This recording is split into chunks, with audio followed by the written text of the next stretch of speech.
Okay, so in addition to taking specific viewer deck lists, I also do what I call build around submissions, where someone submits a card or a group of cards and says, Jeff, can you try and make this work? And if I say yes, we try and do what we can do with it. So, this was a build around submission for Command the Dreadhorde, and in Standard, we played this card with the Wild Growth Walker package, the Explore package, and I think that those cards have largely just been outclassed in Historic, so I've tried to go in a different direction with this Command the Dreadhorde build around. So what are we doing? This brings any number of creatures or planeswalkers from your graveyard back into play, and it deals damage to you equal to their total converted mana cost. So we're a self-mill deck. We use cards like Stitcher, Supplier, Mire Triton, Faithless Looting, and Thrill of Discovery to put lots of cards in our bin. And we've got Scholar of the Lost Troves, Pelakka Wurm, and Platinum Angel here that we can cast with Unburial Rites. And then Scholar of the Lost Troves, we have a Phyrexian Tower. And then Scholar of the Lost Troves says here, when this comes into play, it gets to cast an instant sorcery from the bin. So the idea here is you mill a bunch of stuff, you use Unburial Rites to put Scholar into play. Scholar casts Command the Dreadhorde, and then Command the Dreadhorde returns lots of big giant things to play, and Pelakka Wurm and Vito can drain your opponent out, and Platinum Angel works with Dreadhorde the way we want it to. So this says you can't lose the game and your opponents can't win the game. So if you Dreadhorde back a giant pile of Platinum Angels and other things, you don't lose the game as long as Platinum Angel stays out. And with Vito as well, you know, we have a chance to give these lifelink and kill the opponent. And sometimes Pelakka Wurm triggers plus Vito just does what you want it to do. So let's play some games with this and see if we get to pop off on occasion. There's a good chance this is a smoldering dumpster fire, but it'll be our smoldering dumpster fire, chat. Of course you can, Jensen. Thanks for the 20 months. Good morning, good morning.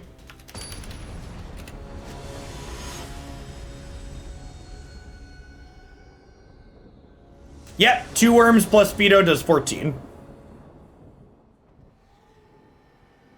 Hey, Prodigy, thanks for the 10 months. Good morning, good morning.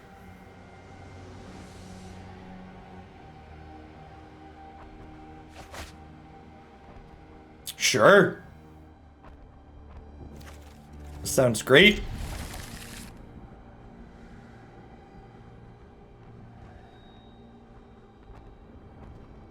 Hey, Zach, thanks for the sub gifts.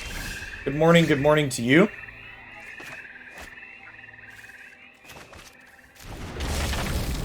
Does Angel work differently than Wanderer? Yeah, Wanderer you can't get back with Dreadhorde, you die. Because Dreadhorde deals damage to you before the Angel comes into play. Or before Wanderer comes into play.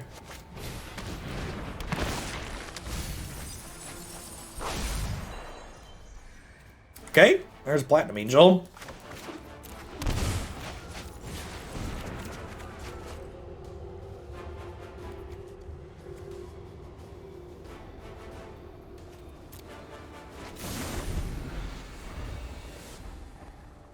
You want to get more linear and play Mizzix Mastery? So the problem with Mizzix Mastery is it dilutes the rest of the deck press-a-pick. Like, I need to have a critical mass of things to bring back. So, like, in order to play Mizzix Master, I'd have to cut either things I'm bringing back, or I'd have to cut self-mill cards, and either of those changes make my deck less consistent.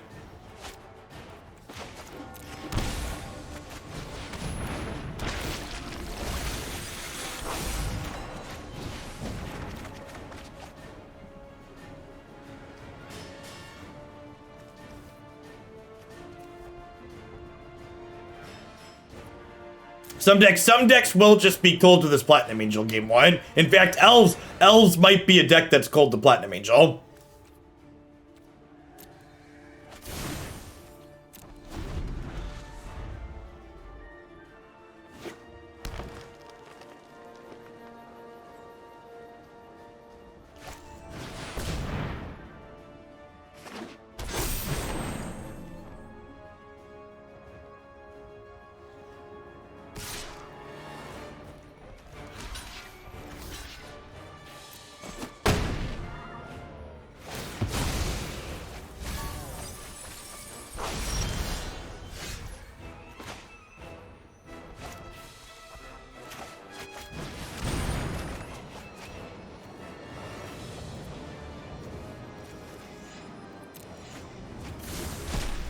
Maybe I'm supposed to put Angel into play this turn. I guess there's a world where they kill us.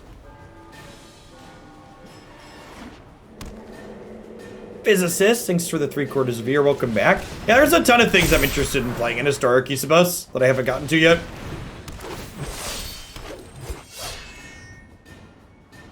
You know, maybe I'm supposed to keep the second Command the Dreadhorde in hand rather than bidding it.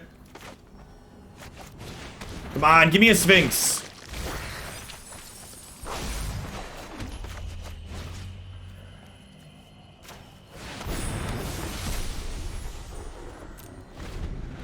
Yeah, definitely putting Angel down this turn.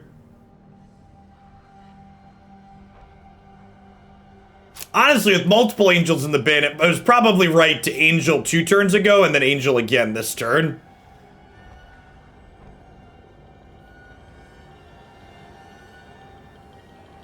Hey, can you take this card off the board?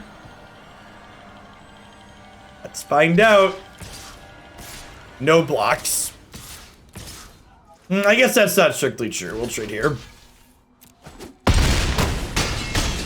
Oh, I should have blocked with this. That was a mistake. I forgot we had Supplier.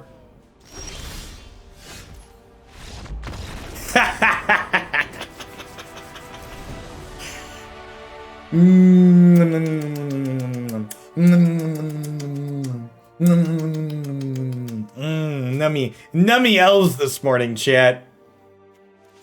Nummy elves.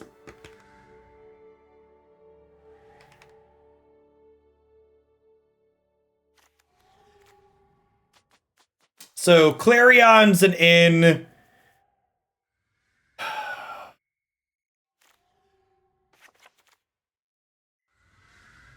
think we just always board and rip apart? Yeah, that's probably not an unreasonable conclusion.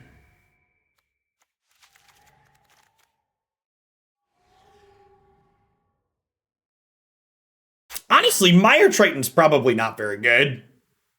Like, they're not going to be attacking with their good cards very often. Keep it an extra thrilling discovery to keep some churn going.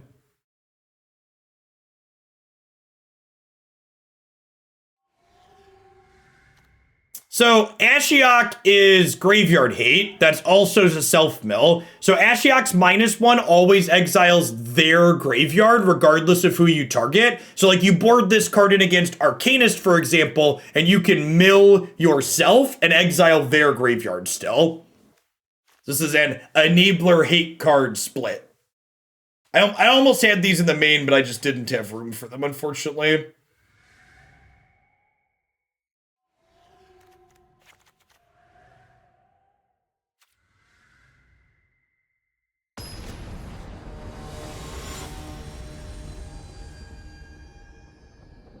That's great to hear, Fishland. EDH seems like a fun format for pre-made decks.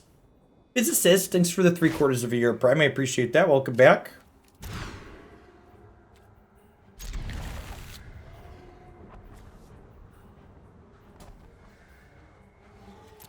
Okay. Diamond with Grixis last night. Congrats, Tinker. You playing the Nickel Bolas build from the site? I like that. I like that one a lot.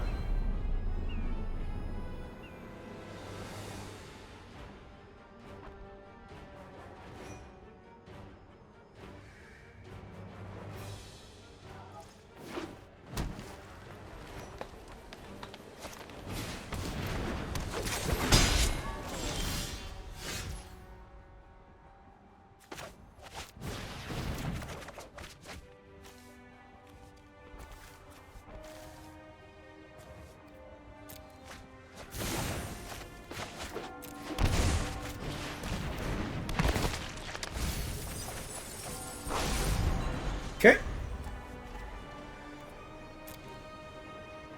Just want to draw running lands here now.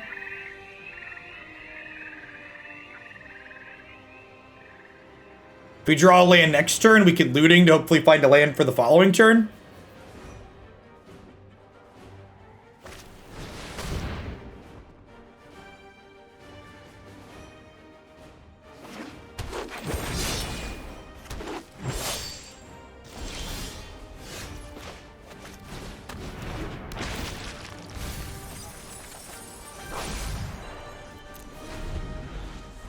think Tainted Pack or Oracle will get banned. If you ask me, do I think any of the archives would get banned, that's the one that would be on my watch list.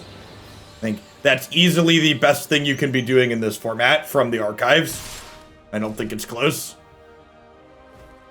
Yeah, I think we're going to be dead here with our Mistland drop.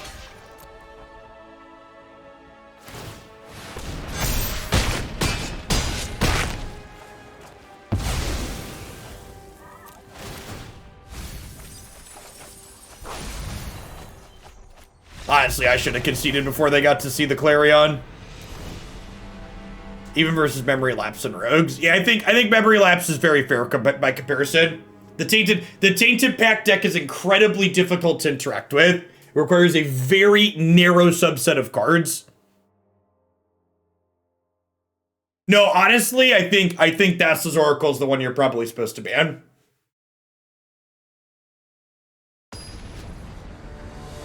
We are, in fact, playing a playset of Pelakka Wurms, chat. Let's rip apart the elf that pumps line. Well, they had two elves that pump. Allosaurus Rider was the one that was doing the pumping there, so... Allosaurus Shepherd.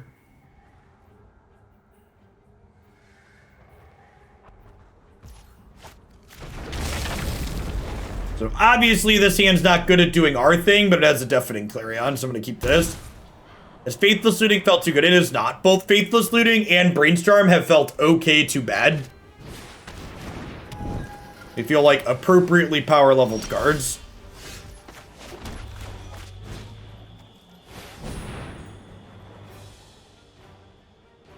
That was a good draw.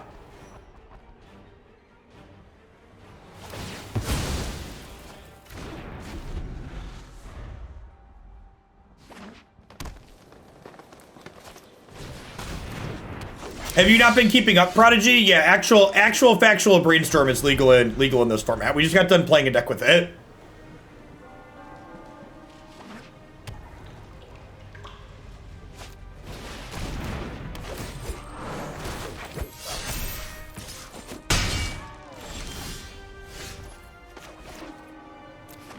So, I think I actually want to play this before I Clarion, because I just want to put 3 extra cards in my bin to give myself more chances to hit Faithless Looting. Yeah.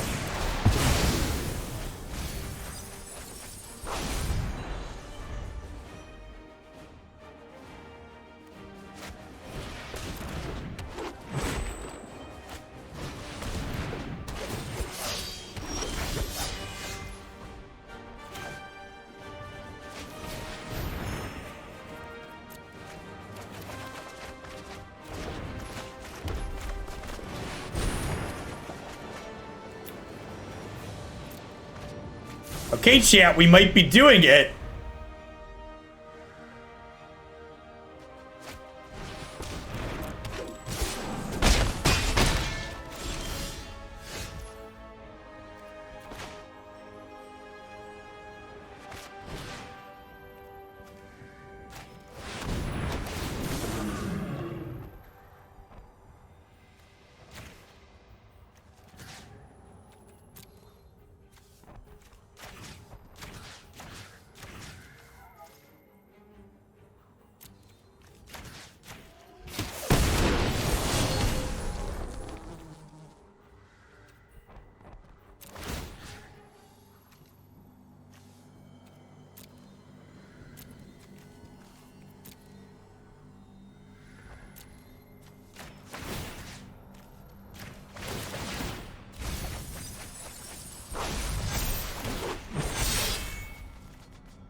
Oh, I clicked the wrong one. We should have clicked Shepherd. That's fine.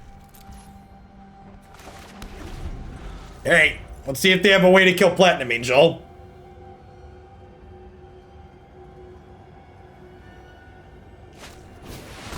Oh, maybe I should have killed the Land War Elf to keep them off a Collected Company. Yeah, that's probably what I should have done. I should have killed Elf to keep them off Collected Company. Yes! No punish. Sweet. That's what we're trying to do. That right there.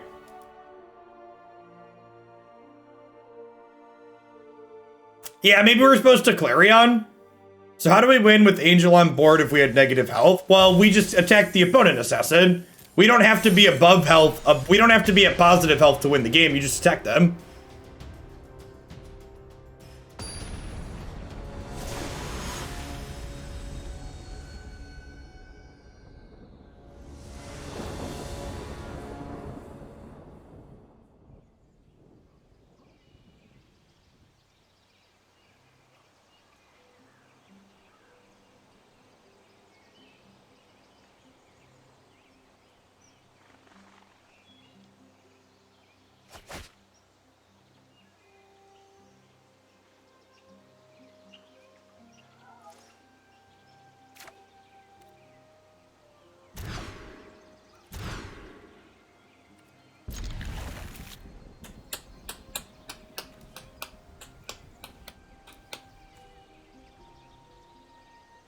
Okay, what if I keep this, but get rid of these two? Is that greedy? It's probably greedy. I'm gonna do it anyways.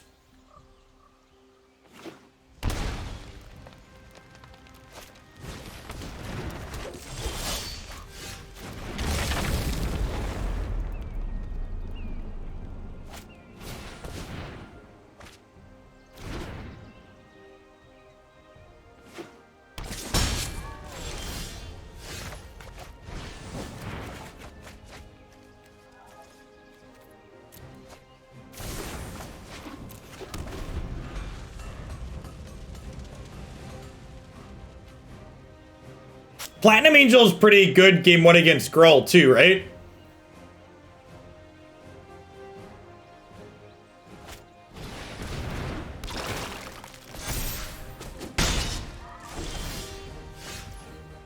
They're coming for our memes, chat. Chat, they're coming. They're coming for our memes. Hide your memes, chat.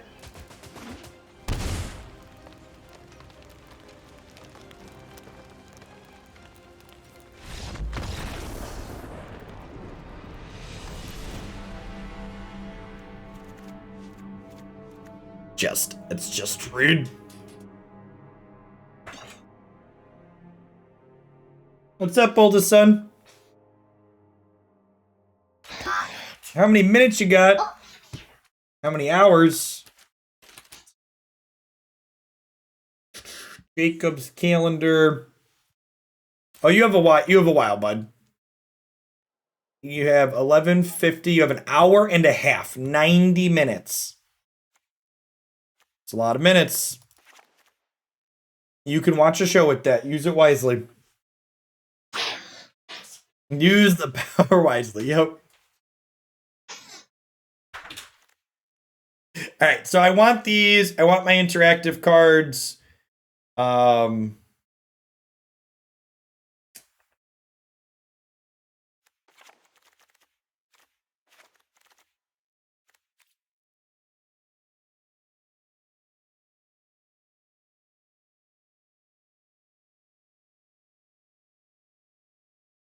Yeah, main deck score skews is not abnormal in Gruul. It's not. It's one of those things that's like, it's not in every deck list, but it's common enough that it's just like, sure. Seedner and Mick Quavel, thanks for the follows. Welcome to the channel this morning.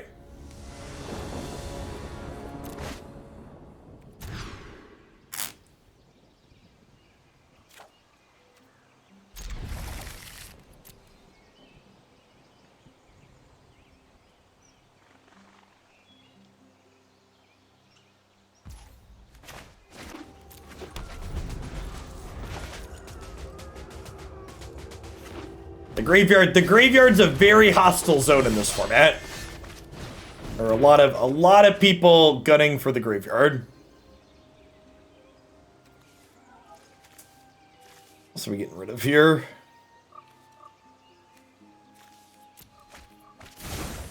Hopefully they have turn 2 Scavenging Ooze again.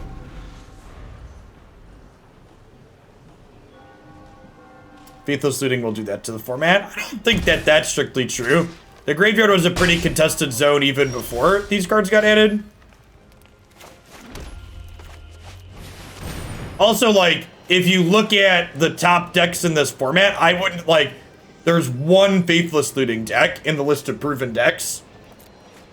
I'd actually make the argument that Luris, it warps the format around the graveyard a lot more than Faithless Looting does. Faithless Looting has been mediocre to fine in most of the decks that I've played it in.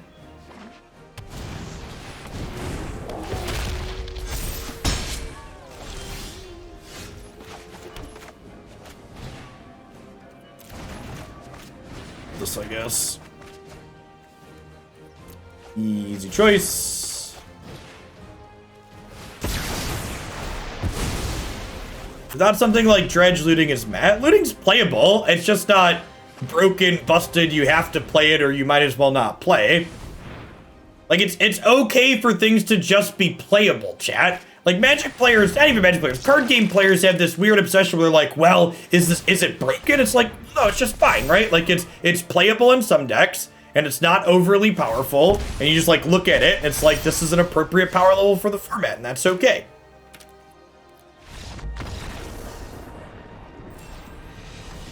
Looting at its core is card disadvantage.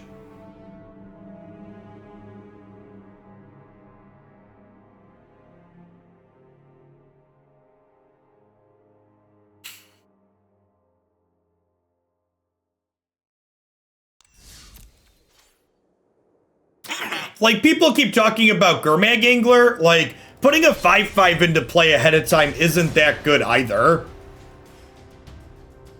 And, like, traditionally speaking, like, dig through time decks aren't Faithless Looting decks that we've seen.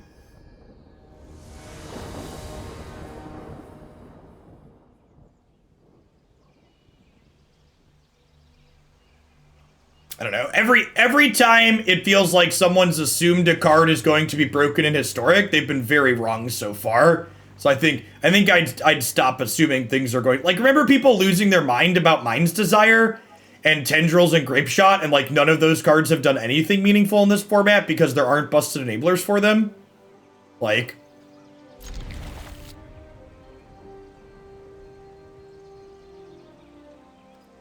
I've been sitting on 50 rare and 50 mythic wild cards, not wanting to buy into a standard rotation. Historic seems sweet. Yeah, Historic is one of my top Magic formats of all time. I think Jace the Mind Sculptor is kind of a miserable card to play again, so I'd prefer it didn't exist here. I think if they wanted to put sweet Planeswalkers in this format, there's a lot of Planeswalkers sweeter than that I'd rather see. Yeah, if you haven't crafted 40 pathways yet, crafting a bunch of pathways is a good use of your mana.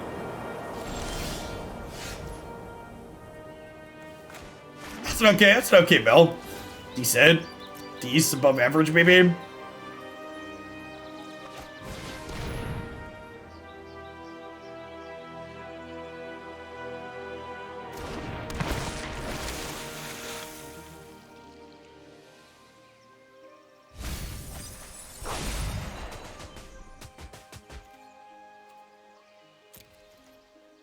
Speaking of Luris. Oh, Heliod's Punishment does wipe the text off of this, doesn't it? We'll do our best to put multiple angels into play. Ideally, we command the Dreadhorde back a whole bunch of them.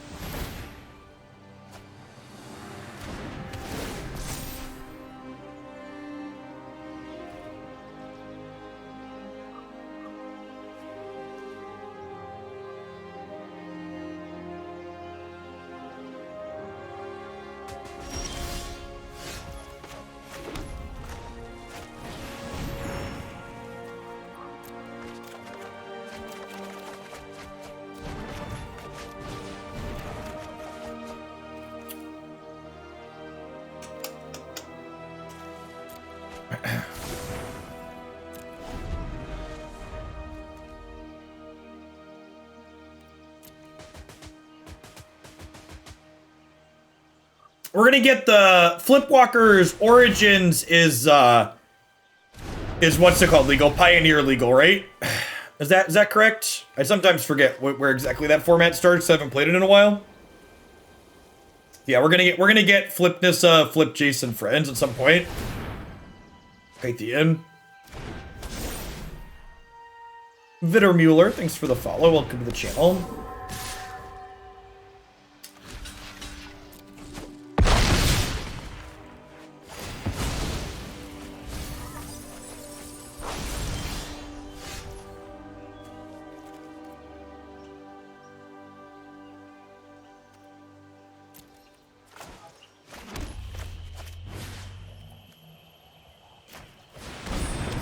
The first of many, chat. The first of many. Good morning, Farg. Or just play anything that can kill Platinum Angel. Yeah, Dead Weights and Mire Grasp, they can Heliod's whatever it.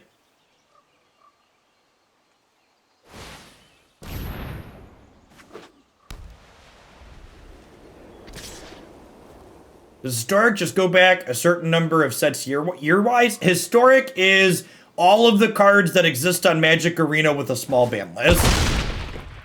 Is the TLDR. Alright, one Command the Dreadhorde, please.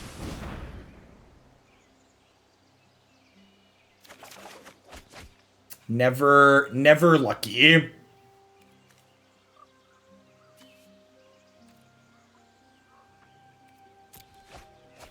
I don't have one hiding in here, right? That we milled earlier. I do not. Okay. So we'll shock this in. I'm gonna put second Platinum Angel into play. Z-Man, thanks for the 21 months. Welcome back. Historic is very unique compared to Magic's other non-rotating formats and what it does. Unique in a good way. It gets random cards like Jumpstart and Mystical Archives. It gets historic anthologies injected to it on occasion.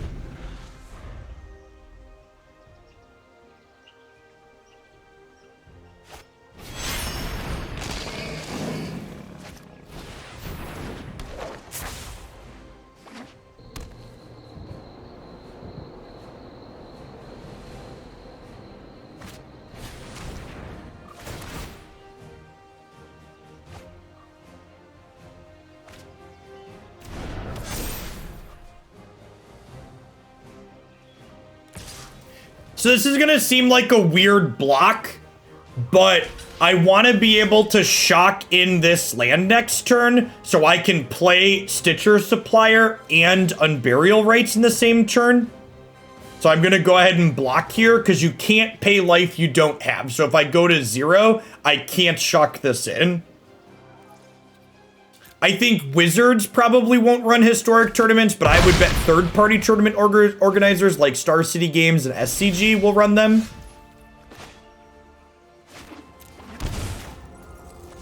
This format will likely be wildly popular.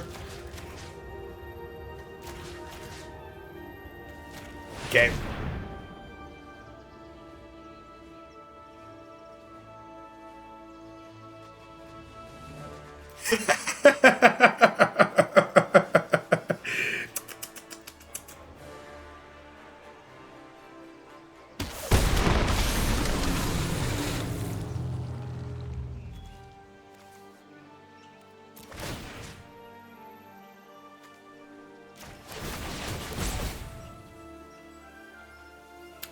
Oh, I messed up. Yeah, I messed up here. So I should have, I missed lethal, chat. Damn, I missed lethal. So if I would have stacked, if I would have put the Pelakka Wurms under this, these would have done 14 to them, and then I would have attacked with this.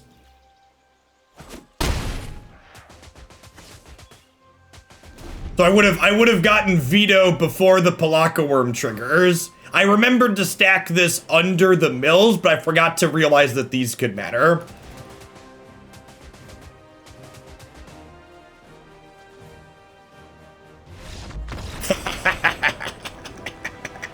Excellent. Excellent. All right.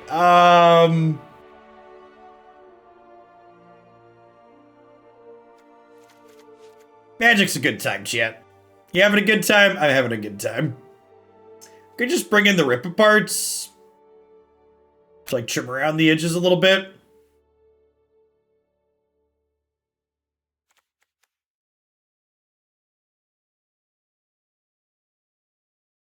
This pile hasn't quite been the dumpster fire it was advertised to be. Yeah, that's why Magic's great, chat. It's a lot of wacky and weird things like this that are just like somewhat reasonable.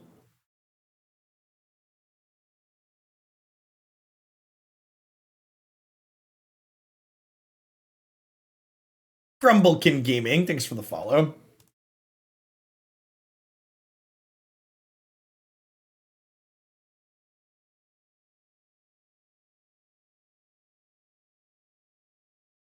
This would be proven. It would not. Fan favorite at best.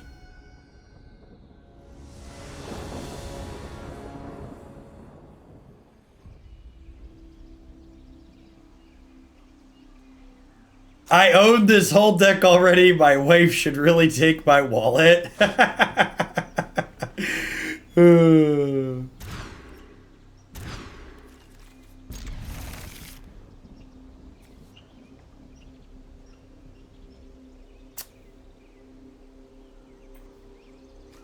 Keep the tower. Is that greedy?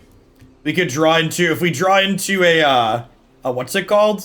Oh, I bought him the Sacred, which means I can't looting on one. I guess I should have kept this then if I wasn't going to looting on one. If you're at negative life total, can Shadow be larger than 13? It cannot. It used to be able to, but they changed that rule.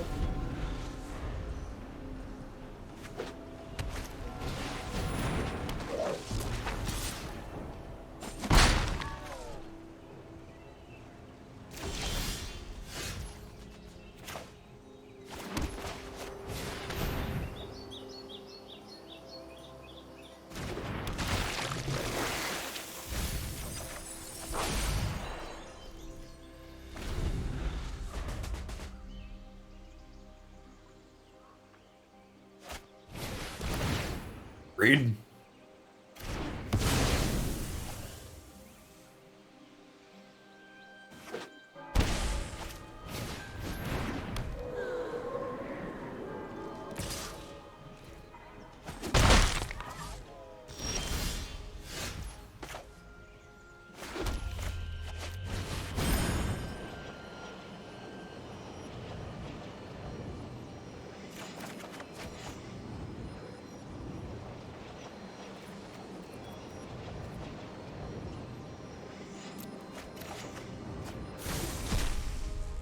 Does that mean if you're negative life, effects that make you lose life other than pay life with Blood Crypt don't work either? No, you could still lose life when you're at negative, Rifle Mike.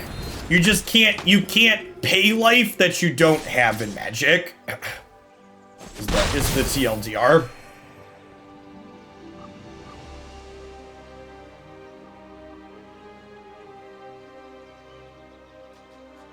You can't buy things on credit.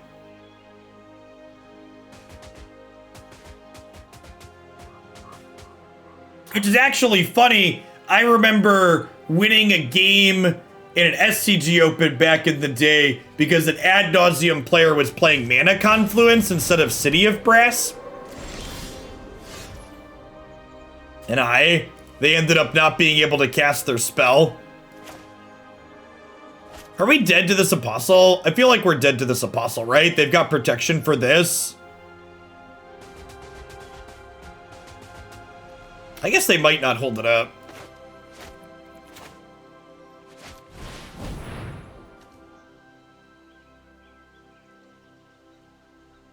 Well, the problem is I don't just need to draw one piece of removal, chat.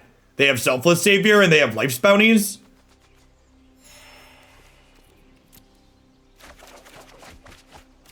Maybe I'm supposed to bring in Clarion.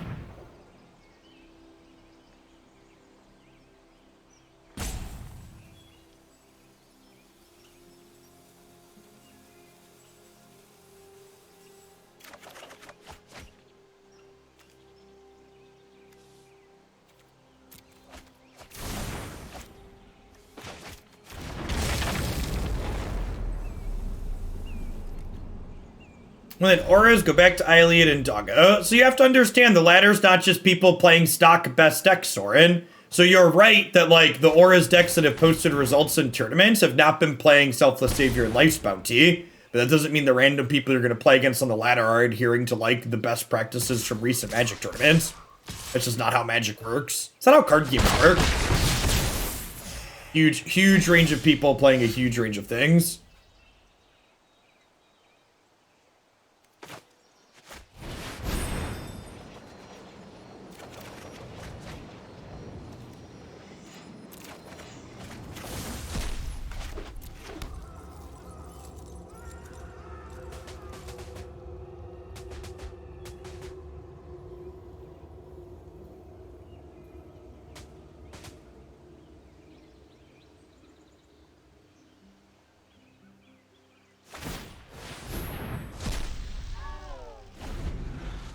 No, Deafening Clarion is much better, Timos.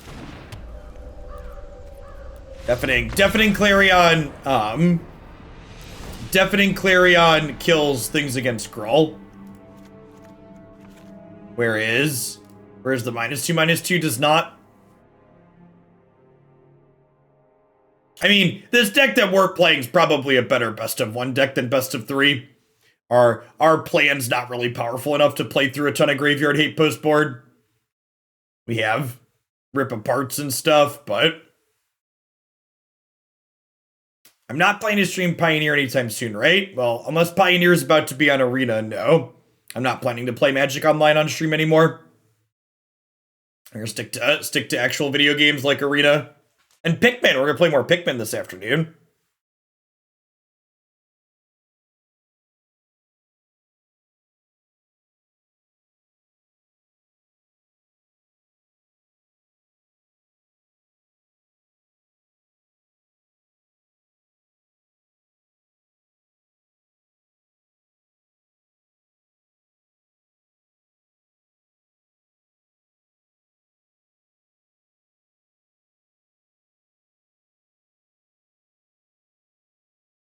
It was fun.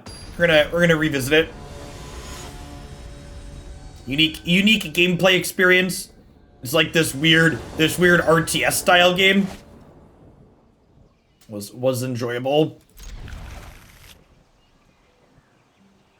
Do you notice a correlation between the time of day or weekday you play and the skill of your opponents? I would challenge the idea that you think I or anybody else playing Arena can accurately measure the skill of their opponents without seeing what they're doing.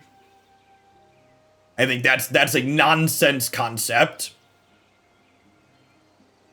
There's a lot of elitism in card games surrounding like, oh, good players only do this, or good players only do Y, or you only find good players in tournaments, or only on the Mythic ladder, or only top 100 or whatever on the Mythic ladder. And a lot of that discussion is very masturbatory. It's players trying to make themselves feel better to justify their own decisions, in my experience. Used to hear a lot of that.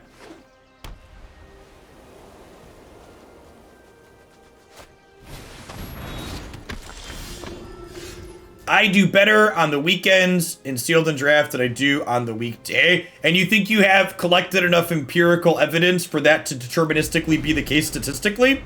As opposed to just anecdotally your sample size is small and you might run better on the weekend so far? As opposed to other factors? Are you more distracted during the week when you play? Are you playing while there's other things going on during the week more likely to be the case?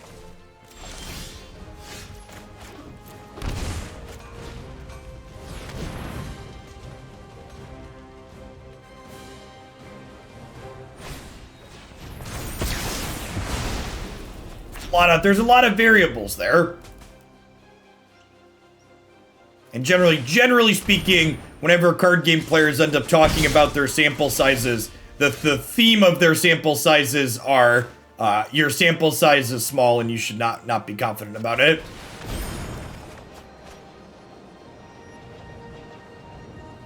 Huh?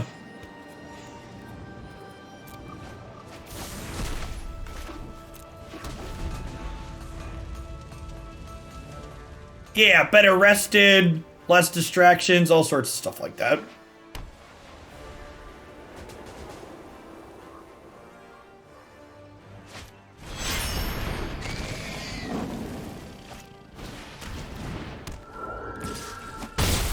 Could you clarify why we ditched the Angel over the Sphinx? Could you clarify why you think I should ditch the Sphinx over the Angel?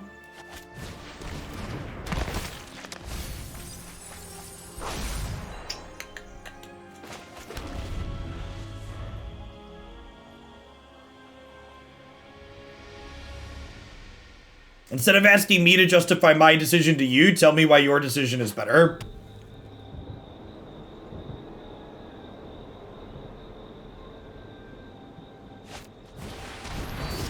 I find my opponents are much worse when I'm fully alert and not tilted. Yeah, funny how that works.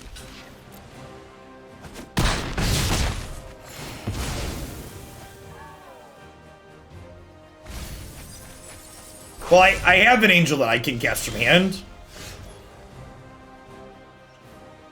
Well, I don't have a strong justification for you, Sir Missalot. And like, so that's the defensive comment people get when I ask people to justify their decisions to me. They're like, well, I don't know. And the thing, it's really sad how many people have never had a good teacher. So good teachers aren't going to tell you this is why you should do this. By me asking you to think about why you think this other play is better, that's asking you to put some effort in and think critically about the decision that we're making. The honest answer is it probably doesn't really matter which one I discard because I need to draw another discard outlet regardless of what's going on. And I have multiple copies of both. But like in general, don't ask me to justify my plays to you. If you think my play is wrong, explain why you think it's wrong. And if you don't think it's wrong and you can't think of a reason, like, you know, if you can't think of a reason why it's wrong, why question it? I guess is the TLDR.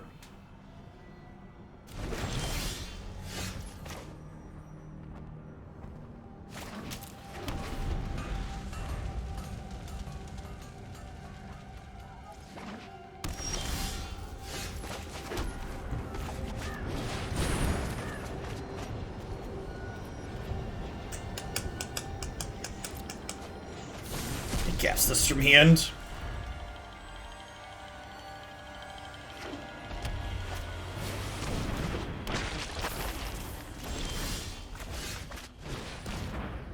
TLDR is too long, didn't read.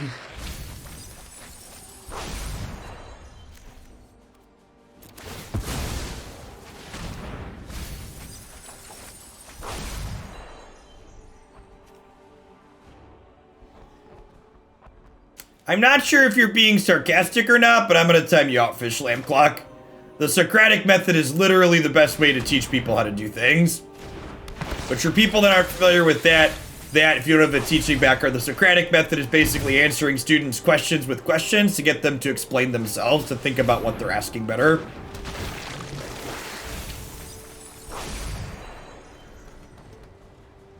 If you give a student a specific answer for a specific situation, sure, they understand that situation, but they're not going to understand how to apply that answer forward.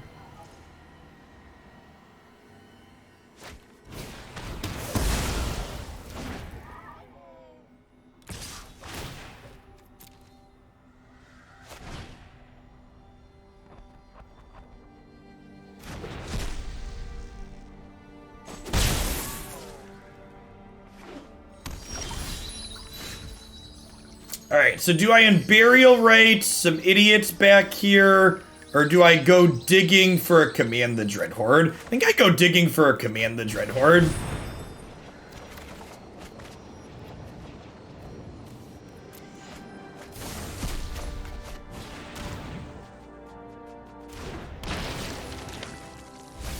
I agree that the school system punishes good teachers. Teaching towards tests is not conducive to letting teachers do their job well. Which was a contributing factor to why I ended up not teaching high school after getting trained to do so.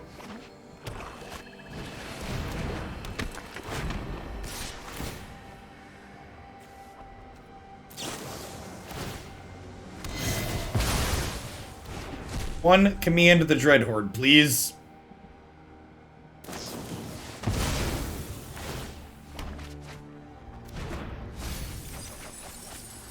Nailed it.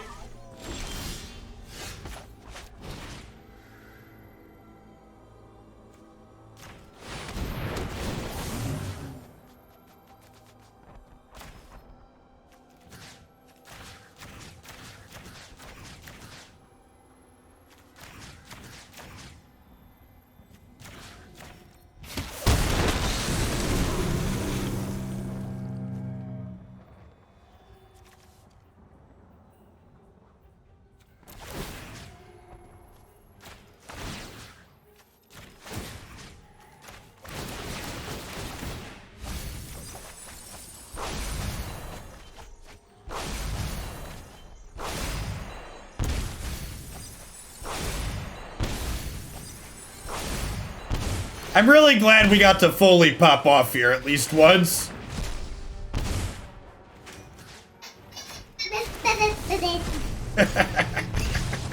What's going on, son? Hi, hi, hi, hi, hi. Every time you eat lunch. Have fun. So that's the thing, by the way. I mentioned when we were starting that this was a do the thing deck. That was the thing we were looking to accomplish.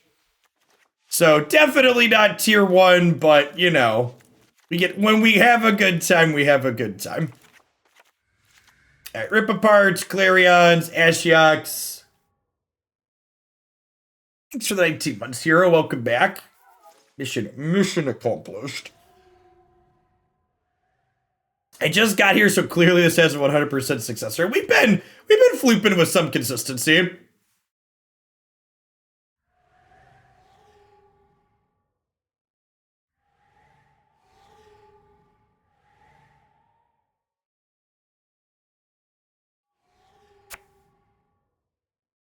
So Rip Aparts and Clarion sound good here. Ashiok is lovely. I'm gonna trim Vito. I don't think we need the full combo kill against their deck a lot of the time. I think just putting a bunch of power into play. My favorite color combination. I like black mid-range decks usually. Like black small creature mid-range decks. Things like Dead Guy Ale.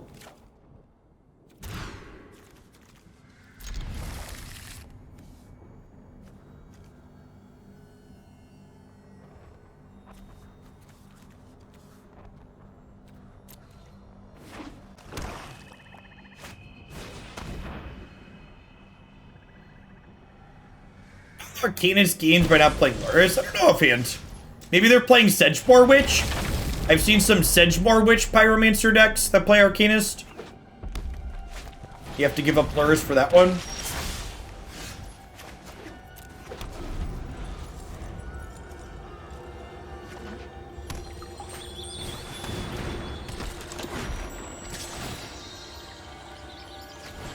Yeah, probably a little bit of both. Those things are kind of the same thing, Drunk Owl.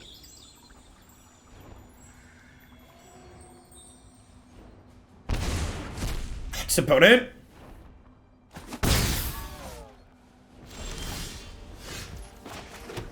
Just waiting on a Faithless Looting.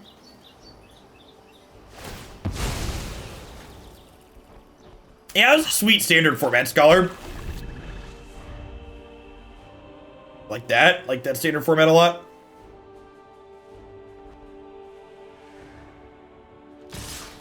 If Magic's matches are anecdotal evidence, why do we judge decks off of tournaments? Well, I don't judge decks off single tournament performance, Shuffler Truther. People who don't understand statistics and have a bad use of them and hate reasonable sample sizes judge decks off of single tournaments. I judge decks off of multiple tournaments over the course of their lifespan in a format.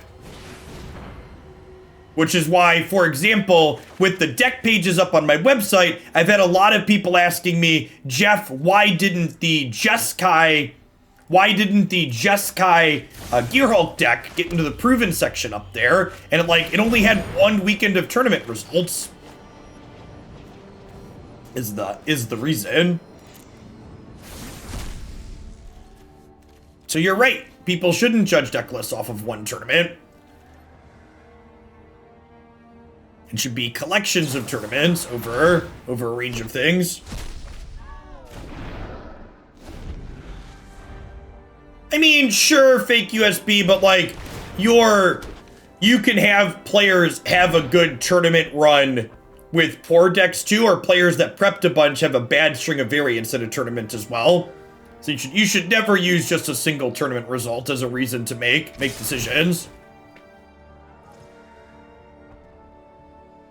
So that's not true to a degree, Smashed. And actually, one of the great things about the age of MTG Melee is you can look at what we talk about conversion rates, where we can actually know, hey, is this deck list actually good, or were a lot of people just playing it?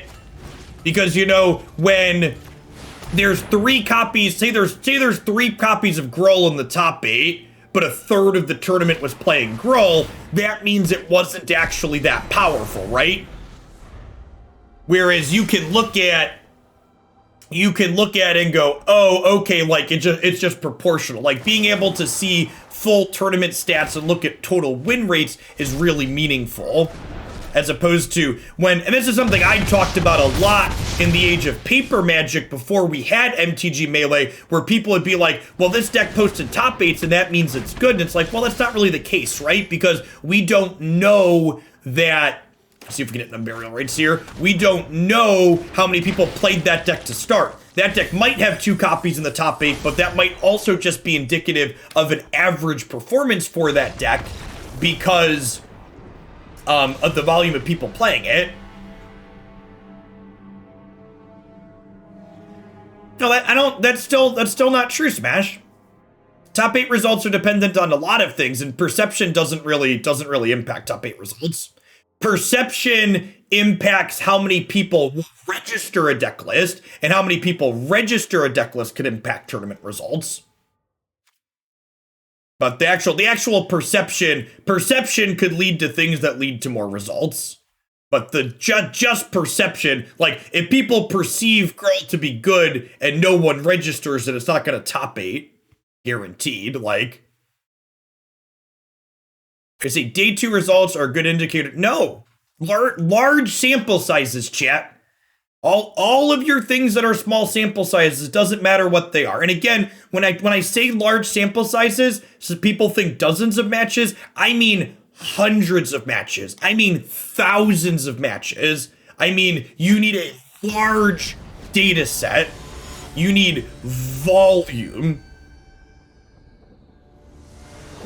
A single 1,000-player tournament is barely a reasonable sample size if you have everything. And a lot of like those really large sample tournaments that we don't have complete data sets for. The ones that exist in paper. Not only does Magic have an incredible amount of variance in it, but these words sound similar, so it could be different. It can be difficult to understand the difference. There's a key difference between variance and variation as well. So like, there's variance in how your decks perform based on how lucky they are, but there's also variations of those decks that dictate how they perform, right? Like, how are the sideboards constructed? What main deck tech cards are they playing to hedge different matchups in different ways? There's so many things that you can't control and are just impossible to track for statistically in a pure way. They must have like Cling to Dust and stuff in hand, right? Because they kept like a hand with without Thoughtseize or anything.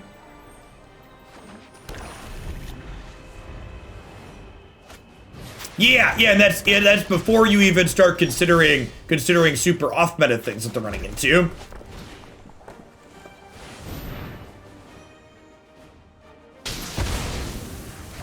Jimma Bean and Llama Scott, thanks for the follows. If you're like Jimma Bean or Llama Scott, you're new to the channel, you hear me talking about stats, you're wondering what my background is, I have a master's in mathematics. I taught statistics and other mathematical concepts at both the high school and college level before I started streaming full-time. Before that, during grad school and undergrad, I traveled to play a lot of competitive Magic. I played in a couple of Star City Games Players Championship tournaments that I qualified for. Have over a dozen top 8s of 100 and 1,000 player tournaments that are 2-day tournaments over many rounds. So I've been doing this a while, in addition to having a solid mathematical foundation. Thanks for the follow, Eagle and Milk. Only top 8s. It doesn't count as an open, but I did win a 300 player 5K, and I made it to the finals of a 1,200 player tournament. But yeah, my luck inside of single elimination rounds is not great. I'm very good at going 13-2 and 15 rounds of Swiss. not so good at the single elimination matches.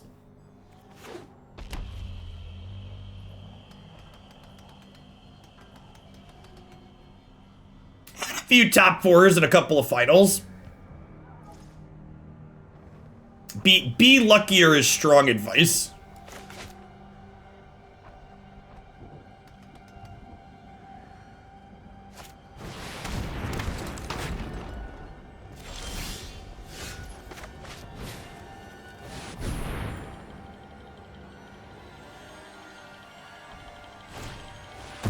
Extra Bill, thanks for the brand new Prime support. Well, there's a ton of great people you can send that to every single month here on Twitch. Thanks for supporting my content with your Bezo bucks this month. These are a few of my favorite things. One more land, chat. We're gonna start hard casting some bomb diggities here.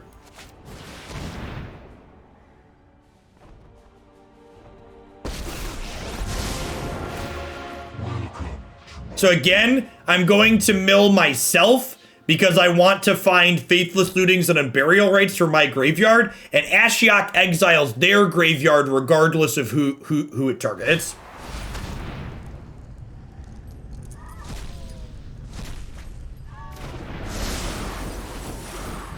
No Faithless Looting there is sad. We got rid of their Cling to Dust though, so that's great. Faithless Looting would be a great card to mill into. Thanks for the biddies, Patreon.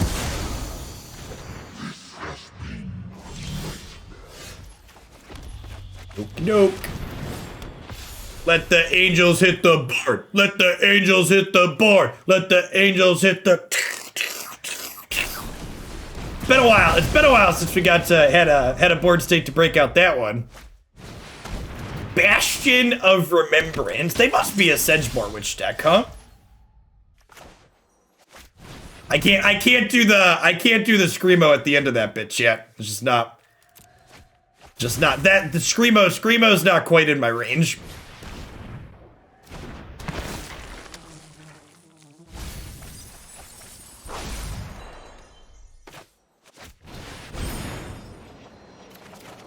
You get the kids to do the Screamo for you, asking the real questions. Afternoon, yes, my bobo.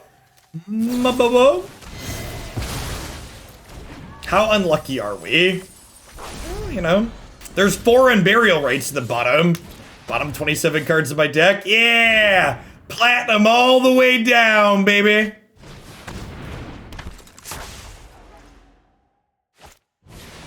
I'm a Zoomer. I don't know what that is. Oh my gosh! Oh no!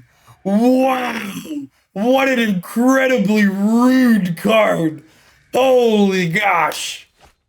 I don't know if I'm allowed to show this massive beating on Twitch. That's... Oh, God. Oh, no. Hide your memes, chat. They're coming. They're coming for our memes.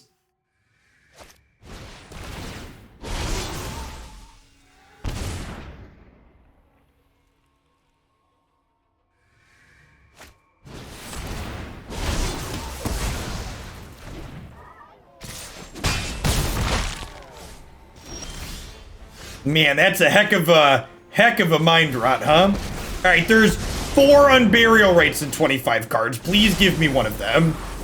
Thank you.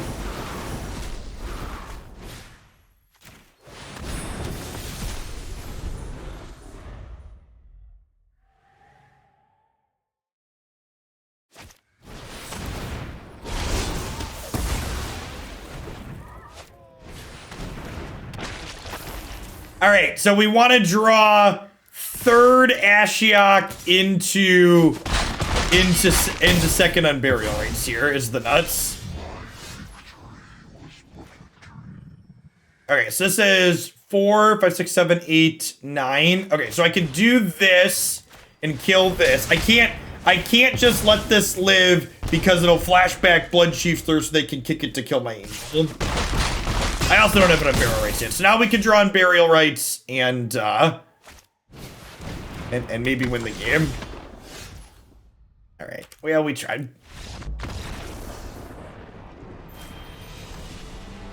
Rough. Yeah, they cast no card selection that game. We got pretty beat up. To be fair, they played Drago for a little bit, so like...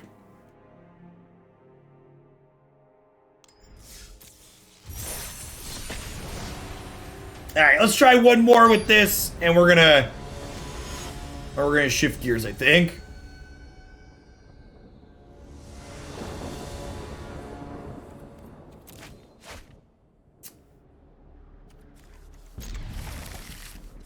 What do you expect me to do? Not keep the one land Faithless Looting hand, chat?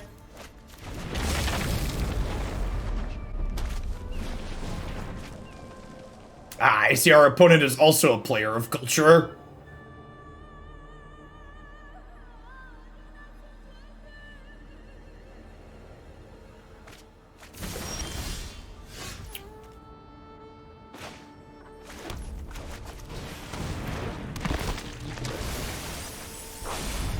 Nice, nice.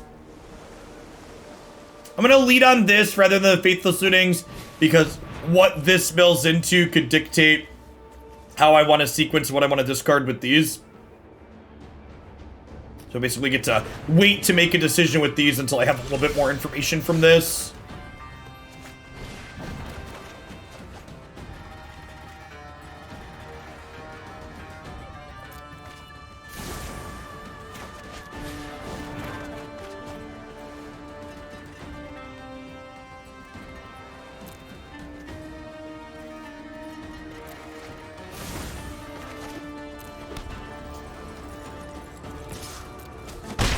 Okay, so we've got Scholar and Command the Dreadhorde. We got the rights. Need to find some friends to get into here. I need some Pelakka Wurms and some Platinum Angels. We got some opponents not really applying much pressure here.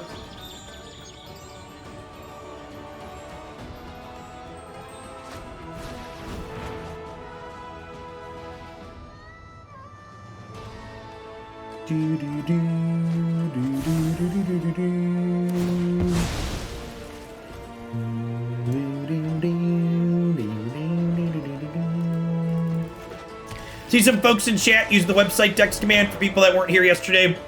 I took the time to get historic decks added up there, so there are 24 different historic decks you can find up on my website now. For people that aren't familiar with what I do with those aren't like an MTGA top 8 snapshot. All of those deck lists up there are going to be kept up to date as the format changes. I'll be making adjustments to their sideboards and main deck cards. I feel things need to change as the format ebbs and flows. We'll also eventually get to a point where I have videos of gameplay for all the different decks up there. I think about half of them have videos of gameplay right now.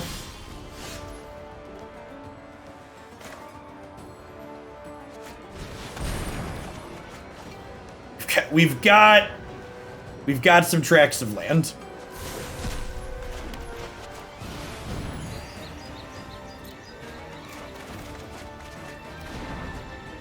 Okay.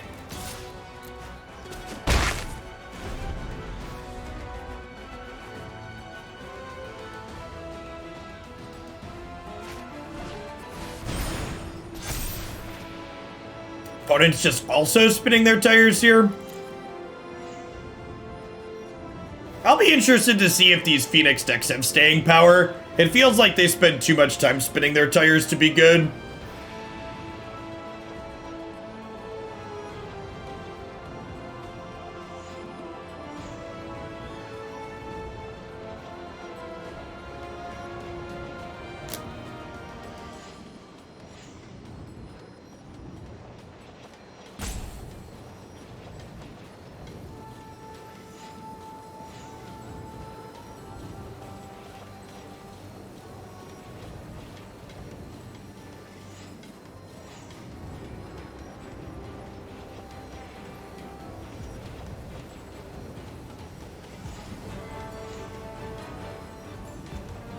Hey, Fran, thanks for the 4 months. Welcome back. Defender of Cats, thanks for the 3/4 of a year. Tried out the Black-White Wars list from your site this morning. Went 5-0 in the historic event. Deck is very sweet. Yeah, that deck's super powerful. Definitely one of the better archetypes of the format. think our opponent is disconnected. It's unfortunate.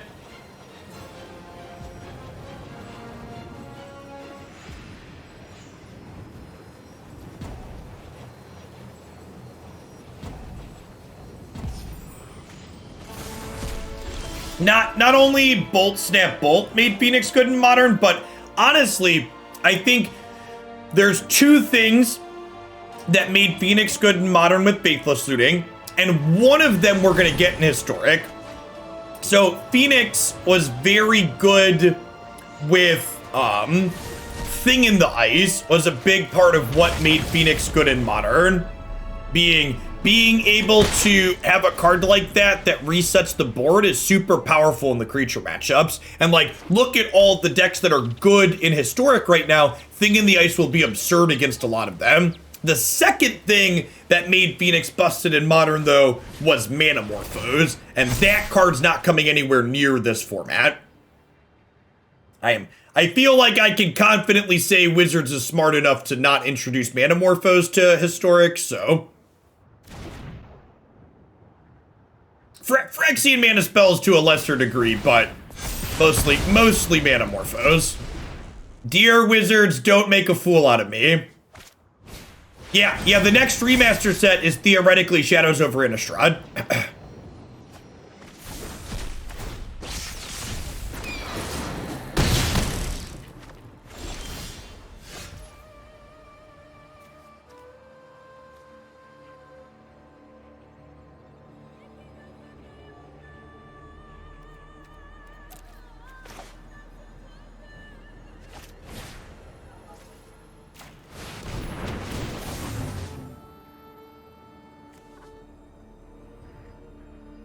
Something that's kind of cute to note too here is Scholar can just cast Platinum Angel directly, which is kind of sweet. That being said, I'm not here to not go for it, so I'm going to cast Command the Dreadhorde.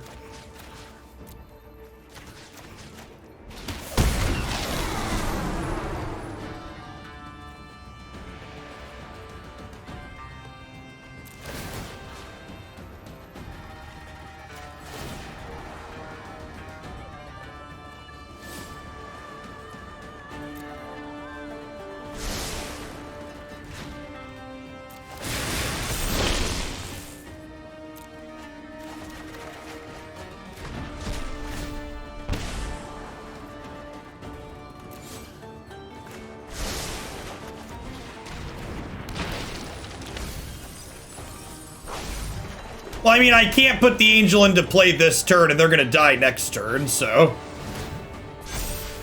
I don't really need the Angel. Either we're about to die, or they are. Carlos, thanks for the follow. Good afternoon.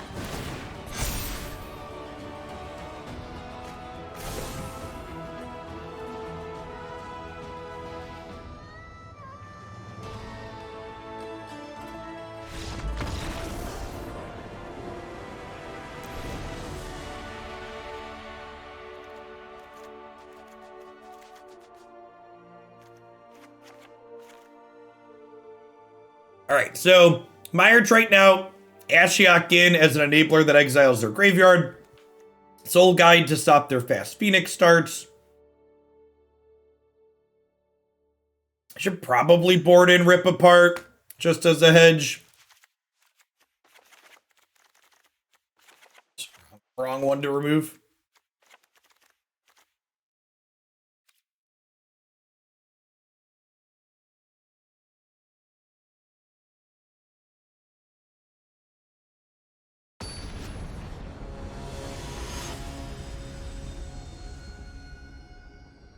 Wanting to go to -11 despite it being at -9 is why older people crashed the economy while I was in high school.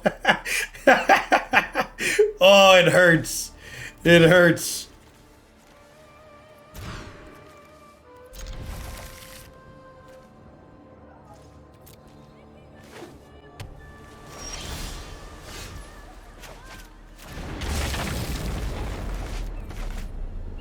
Bottoming 2 Plat Angels feels a little bad, but these are 2 good enablers to start here, so I want to keep them.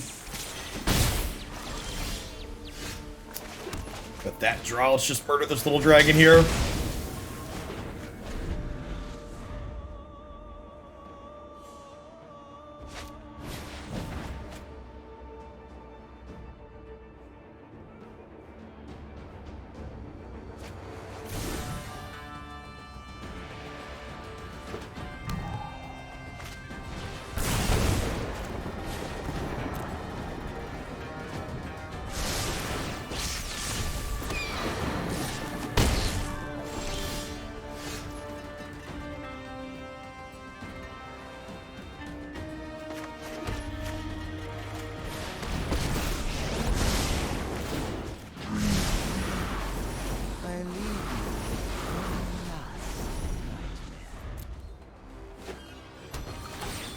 Hey, Sleepy Dog.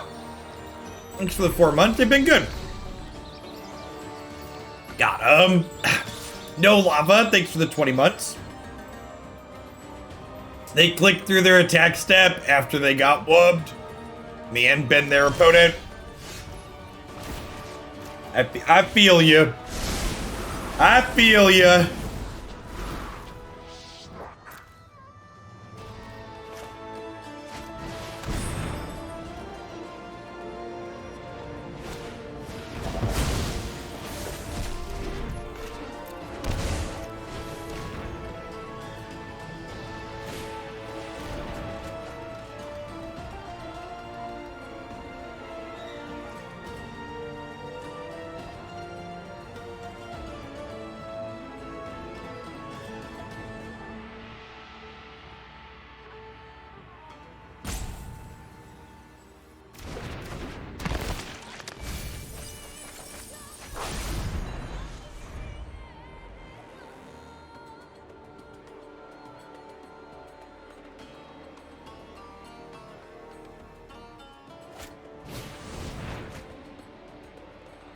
Great.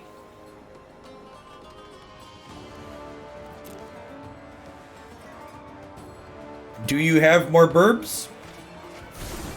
There's one more burb.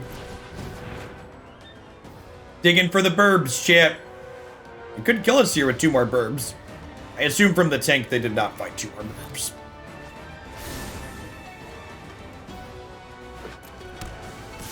Wow, they bricked on the land too. Rough. Or they bricked on the, they had the land, they bricked on the spell.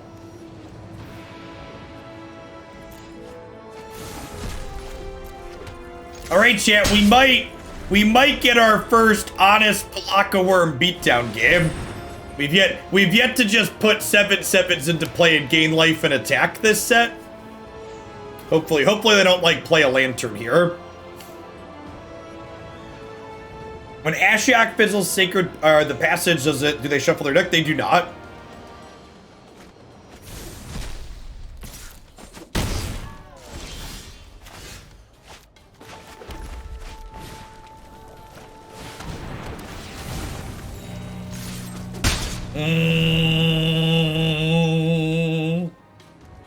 Allow me to sing you the song of my people.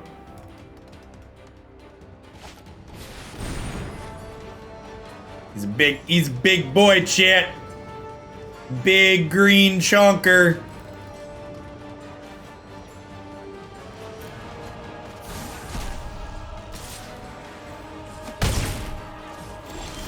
How do they deal with the 7/7? Top right.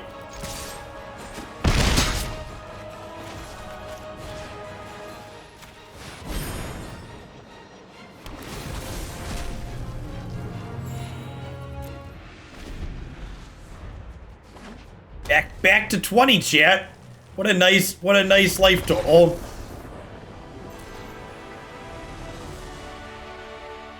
It's a good one. That's a good one to go out on.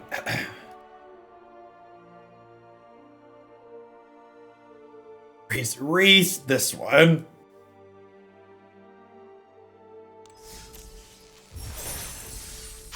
So, all things considered, I feel like this was a successful build around submission. We got to accomplish what we were looking to accomplish another number of times. We had some wacky, weird, grindy games as well. This deck is probably a better best of 1 deck than a best of 3 deck The graveyard, as we've talked about on stream before, is a pretty contested zone, especially post-board in this format, so if you want to punk people out with this, probably just floop around in the best of 1 queue. I don't know that this is quite powerful or consistent enough to be best of 3 worthy, even though we gave it a shot here today. I don't think I have any changes for the main deck. I think it was pretty cohesive. We've got multiples of most of the cards that we care about, so yeah. I think Phantasmal Imagery busted in Historic. It's more than fine, I think. Honestly, Phantasmal Image is probably worse than, like, Glasspool Mimic in a lot of instances. I guess it has the flexibility to copy your opponent's things, but, like, that's a pretty small edge case. All right, we've got